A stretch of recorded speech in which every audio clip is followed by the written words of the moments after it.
حمید قلیچ اصلان انگو حمید اسماعیل آقا ده هفته و 2 سالی خدا پشتی که تقریبا 40 روز تداوی کووید 19 دید و 27 مجدار دا لانکره چوسر دیلوانی خود 28 مجدار دا لگند دیرکا اسماعیل آقا کلیج دایک بو هات دفن کرن. بشتار مراسم بالکشاندو که حمید اسماعیل آقا جیانا خوش بو شوپا دوزا آزادیا گل و ولات خود در باز کریه و ده او شوپشی بردوام بکه. کره حمید اسماعیل آقا ولاد قلیچ اصلان دازانی که باوی شوب کرکیم ملا مصطفى بارزانی نمر بو و هر تم جبو وان و در دور خو هشیاری و حس کرنا دوزا گل و ولات خو بلیو دکر.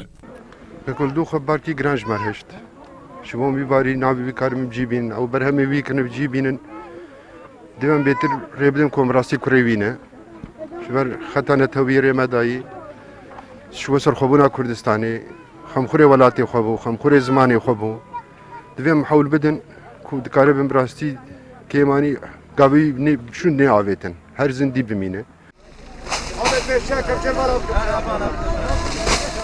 جه پارتی دموکراتی کردستان سوریه پدکسی و انجمنیان اجتماعی سوریه انکسی جه پارتی و سازیان لباکور کردستانی سازیان سویلیان لباکور کردستانی نونر و گل کسایت سربخواین حسکرین حمید قلیچ اصلانجی لمراسمی آماده بون. برپرس پدکسی مردین محمود رموجی دازانی که ده حمید اسماعیل آقا جبو کردن سرانسر کردستان چه بیه و بطایبت جبو کردن لسوریه جه هر تم پشتو پشکرکی بیه.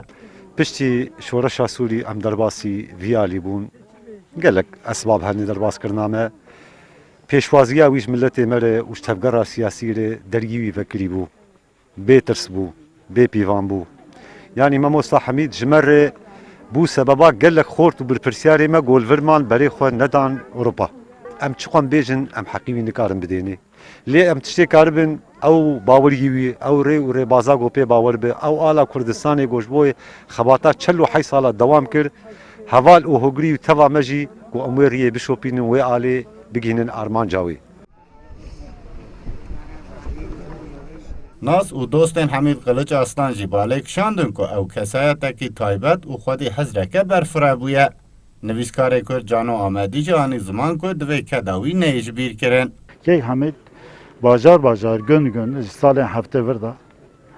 گریه کدو خبات کردستان کریه فدکاره که کتکاره که دلدار دوزک نتویه ده همو دماندا ریسک کرتیه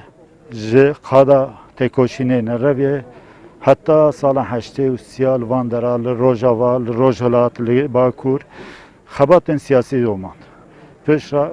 لأوروپا کارن خباتن چاندی دا گلک خباتن هیجا سهکفتی هنه. حمید قلیچ اصلان ده سال 1948 دا لگنده دیرکا اسماعیل آج دایک بیه و سال 1968 دا لنو پارتی دموکراتی کردستان دا لباکور کردستان دست خباتان دیگه. حمید قلیچ اصلان خباتن خویه لسر زمانجی دناف کمک کرمانجی دا دمشان و هری داویجی بردف که پدکه باکور بو.